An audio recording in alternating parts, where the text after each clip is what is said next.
프리즌 리바이벌로 한 달에 수백 통의 다양한 사연이 담긴 편지들이 도착합니다. 우리의 인생이 그러하듯 하나님 앞에서 한 분 한 분의 소중한 삶의 스토리가 있습니다. 그 중에서 정말 은혜가 되는 이야기들을 같이 나누고 싶습니다.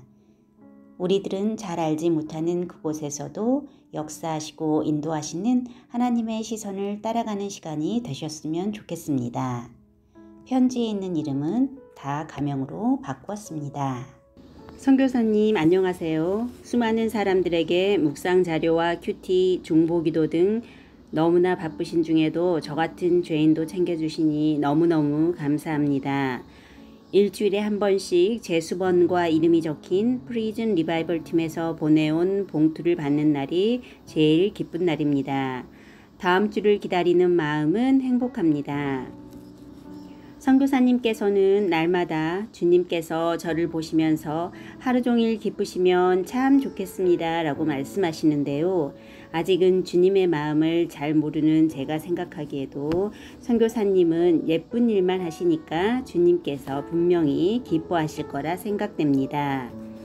저는 이문미 선교사님께서 보내주신 묵상글을 보면서 날마다 모든 시간이 기쁨입니다. 처음 자료를 받은 날은 첫 장부터 끝장까지 한 번에 다 읽고 또 다시 날마다 읽고 그때마다 기쁜 마음입니다. 날마다의 일상을 써서 보내주신 글을 읽으면서 가족 같고 식구 같고 재미있고 즐겁고 제가 그 속에 같이 있는 것 같고 주님께서도 한 식구처럼 함께 계신 것 같고 편안합니다. 저도 케냐에 있는 듯 착각하기도 하고요. 이 묵상 자료가 없었다면 저는 날마다 부정적 생각과 우울한 날들이었을 것입니다. 평생을 살면서 죄로 가득 찬 내 삶에 대한 자책감으로 삶 자체의 하루하루가 고통과 괴로움이었습니다. 제 나이 72세 52년 용띠 가난한 농부의 셋째로 태어나 서당에서 명심보감을 읽고 쓰며 공자님 맹자님 말씀을 새기며 올바르게 예의범절 지키며 남에게 피해주지 않고 선하게 살면서 착한 여성을 만나 결혼하고 아들 낳고 부모님 도움 없이 자수성가하여 열심히 살면서 사업도 성공하여 남부럽지 않은 행복한 삶을 살면서 IMF도 잘 극복하고 드디어 내 집 마련도 하고 모든 사람들을 들뜨게 한 대망의 2000년 희망에 부푸른 그의 8월에 사랑하는 아내를 하늘나라로 보내고 중2 하나밖에 없는 아들과 지금까지 24년 동안 하나님을 원망하며 살았습니다. 아내 나이 43세 열심히 고생 못 먹고 못 입고 아끼며 천년만년 살 것처럼 모으고 저축해서 이제 겨우 여유롭게 살 만큼 되니까 청천벽력 아내가 6개월 시한부 판정을 받았습니다.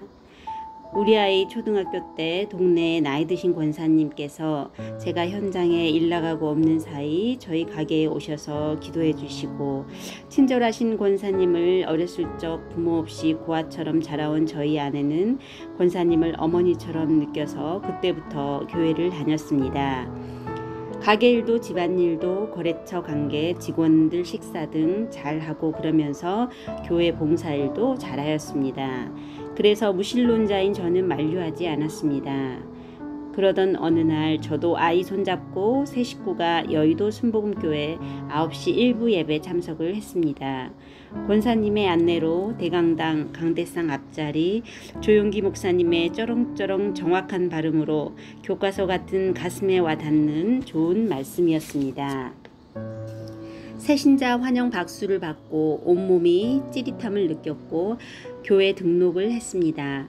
그 주일날마다 아들과 아내와 함께 일부 주일 예배를 지켰고 국민일보 힘들 때 100만원 평생 회원 가입도 하고 11조 불우이웃 돕기 헌금, 북한 동포 헌금, 선교 헌금, 혼옷 폐지 모으기 등 성심껏 하며 조금씩 하나님 믿음을 알아가려 할 즈음 평소에 감기도 안 걸리던 건강한 아내가 악성 진행성 암으로 발병과 동시에 곧 임파선에 전이되어 독한 항암제를 맞고 하루아침에 머리가 빠져 민머리가 되고 아무것도 먹지 못하고 물 한 모금만 마셔도 토하며 고통이 시작되었습니다. 하늘의 별 따기처럼 어렵고 바쁘신 조용기 목사님의 안수기도도 받고 오로지 기도에 매달렸습니다.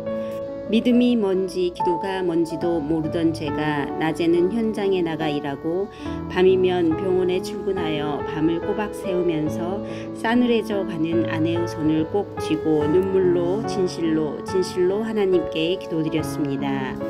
하나님, 저의 아내이자 아이 엄마를 이번 한 번만 살려주세요.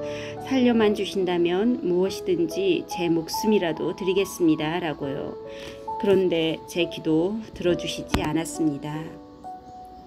밤을 새우며 풍납동 아산중앙병원에서 구로동까지 어떻게 오는지도 졸면서 운전하며 한강으로 빠질 뻔도 여러 번, 저 또한 환자보다 더 힘든 날들이었는데 어린 아들 챙겨 학교 보내고 일을 해야 병원비 감당하고 낮에는 일터로 밤에는 병원으로 그러다 아내를 잃고 나는 왜 이렇게 살아야 하나요 하며 교회를 다니지 않았더라면 차라리 기적의 기대를 하지 않았을 것을 아내 잃은 슬픔을 술로 달래며 타락의 날들이었습니다. 사업을 확장하고 직원을 늘리고 열심히 일에만 매달려 살았으나 무리한 사업 확장과 투자로 사업을 크게 실패하고 아내가 안 쓰고 전략하며 모아두었던 재산과 집 모든 것을 다 잃고도 갚아야 할 남은 부채를 지하 월세방에서 채권 추심 독촉을 감당하기 위해 돈 되는 일이면 전국을 다니며 무슨 일이든 가리지 않고 하던 중 2020년 4월 29일 저녁 내일은 석가탄신일 모든 사람이 쉬는 날 전날 밤새워 일하고 너무 피곤하여 소주 몇 잔 마시고 누웠는데 급한 화물 배송권의 전화를 받고 무심코 야간 운전을 평소에 자주 다니던 차량이 뜸한 지름길 2차선 도로 한쪽은 공장지대 한쪽은 전철로 담벼락 양쪽 도로에 공간 없이 주차된 차량 사이에서 황색 전멸 횡단보도를 건너던 행인 64세 남자분을 발견 못하여 부딪혀 사망에 이르게 하는 인간으로 태어나서 해서는 안 될 큰 죄를 짓고 특정범죄 과중처벌법에 의한 위험운전치사 도로교통법 위반 음주운전죄로 징역 5년의 실형을 선고받아 현재 4년째 복역 중입니다. 생은 늦음하게 처음으로 수갑을 차고 교도소 생활, 노동 없이 숙식하는 것도 염치 없지만 무엇보다 나 때문에 행복하게 더 살아야 할 분을 고인이 되게 한 죄와 유가족들에게 미안함의 자책으로 견딜 수 없어 혀를 깨물고라도 죽고 싶은 고통의 날들로 피폐해져 있었고 밤이면 악몽으로 옆 사람에게 취침방해 등 삶이 싫고 자신이 한없이 믿고 내가 왜 살아야 하는지 성경책을 읽어도 어렵고 이해가 안 되고 삶에 대한 부정을 하고 있을 때 구세주처럼 날아온 이문미 선교사님의 묵상글을 읽으면서부터 생수 같은 약수물을 한 방울씩 먹은 것 같은 내가 새로운 사람이 된 듯 공중의 풍선처럼 가벼워짐을 느끼니 이상하지요. 성경 말씀도 병아리 눈물만큼 이해가 되고 내 뜻대로 할 수 있는 것은 아무것도 없다는 것도 깨닫게 되고 하나님께서 나를 지으시고 나는 어린 양이며 그분이 먹여주시고 그분이 허락하신 것만 행하고 섬기며 그분의 종임을 잊으면 안 된다고. 선교사님, 저의 이제까지의 삶을 되돌아보니 나름 잘한 것도 있지만 주님께서 보시기에는 모든 것이 부족하기만 합니다. 나이만 먹었지 지금은 크게 반성하고 회개합니다. 앞으로 남은 저에게 주어진 삶은 주님께서 이 땅에 재림하실 때 칭찬받는 자녀 되고 싶습니다. 선교사님께 부탁이 있습니다. 제가 시력이 좋지 않아 개역 개정 큰 글씨 성경책과 선교사님께서 집필하신 책들을 필독하고 싶습니다. 성경책과 귀한 책들 보내주시면 감사하겠습니다. 대금은 제가 출소 후 정착하면 갚아드리겠습니다. 감사합니다. 그리고 저의 현재의 생활 어렵고 가난하지만 작업장에 출력하여 조금의 수익이 있습니다. 5,000원 선교 회원 가입을 원합니다. 계좌번호 부탁드립니다. 감사합니다. 언제 어느 곳에서 어느 때나 선교사님 건강하시길 기도하겠습니다. 2024년 7월 14일 김은수 올림. 프리즌 리바이벌 사역은 이렇게 담장 안 재소자들에게 묵상을 보내주실 수 있는 분들을 계속 찾고 있습니다. 이전의 방법보다 훨씬 더 쉬워졌습니다. 그리고 이전에는 매일이었는데 이제는 일주일에 한 번만 하면 됩니다. 이 사역에 하나님이 마음을 주시는 분들은 저의 개인톡에 알려주시면 감사하겠습니다. 그러면 제가 담당자분에게 연결시켜 드리겠습니다.